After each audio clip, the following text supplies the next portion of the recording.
দারুণ একটা tasty recipe, বাংলাদেশের সবচেয়ে ফেমাস মাছ ইলিশা। ইলিশা মাছ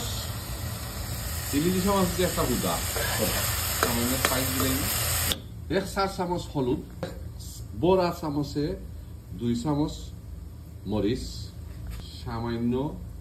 সামান্য করিয়েন্ডার দিলে দিয়া ও মশলাটা অনুযায়ী ট্রান্সফার হয়ে দিব। Very easy.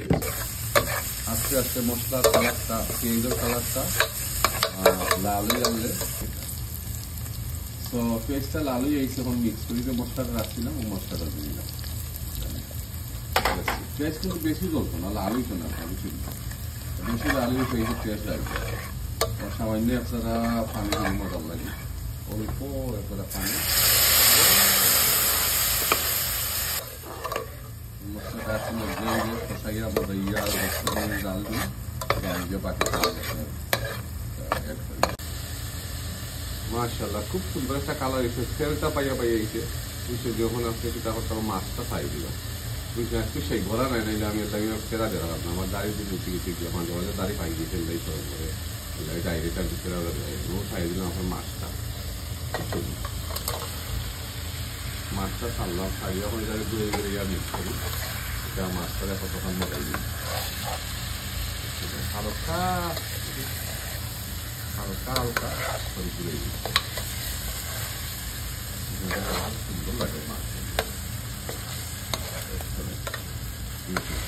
ওর আগে দেবো গুড়িয়া, ওর ডান মাঝে আগে দেবো গুড়িয়া, কথা করে মাছটা মজিয়ে এরপরে কি আমি আপনার যখন চামচ ধরাইতা, চামচ দিয়ে লাগতা, তাহলে আমরা একটু ঘুরে ঘুরাইয়া একটু লাউ কত সুন্দর লাগে মাছ, বুঝছেন? আপনি লাড়াছাড়া করে আরো কতক্ষণ করে মজাইয়া সামান্য তারা সরে দিব, জব ডাল দিয়ে দিব। Very easy recipe. ও যে সুন্দর লাগে মাশাআল্লাহ। ও সামান্য তারা আপনি দিলেন, জুল দিলেন, জুলে গেলে একটা পরিমাণ মতো আপনারা আনতার মতো আপনারা দিবা। লবণ দিচ্ছি আগে জানে গুলি দিচ্ছি তোর খাই, মানে লবণ তো দিচ্ছি না, একটা যাই একটা মিষ্টি দিয়েছে সরি, ওখান দিলে লবণ, ওখান দিলে লবণ পরিমাণ মতো আপনারা ইচ্ছা মতো। কাঁচামরিচ দিচ্ছি না, আমি কাঁচামরিচ রাখছিলাম খাটিয়া, ওইখানে কাঁচামরিচটা আমি দিলাই। ঠিক। সো আমার তরকারিটা জব টান হয়ে গেছে গিয়া ইনশাল্লাহ, ওখানে টান অফ করলে আমার যে কোরিয়ানটা নাই, ধনিয়া পাতা নাই, আপনারা ধনিয়া পাতা দিন, তো কত সুন্দর দেখো, গাছ টাছটা পিস হয়েছে, মাছ ভালো ডিম আছে, excellence is looking very nice and beautiful.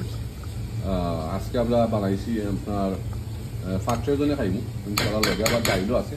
Anyway thank you very much watching my video.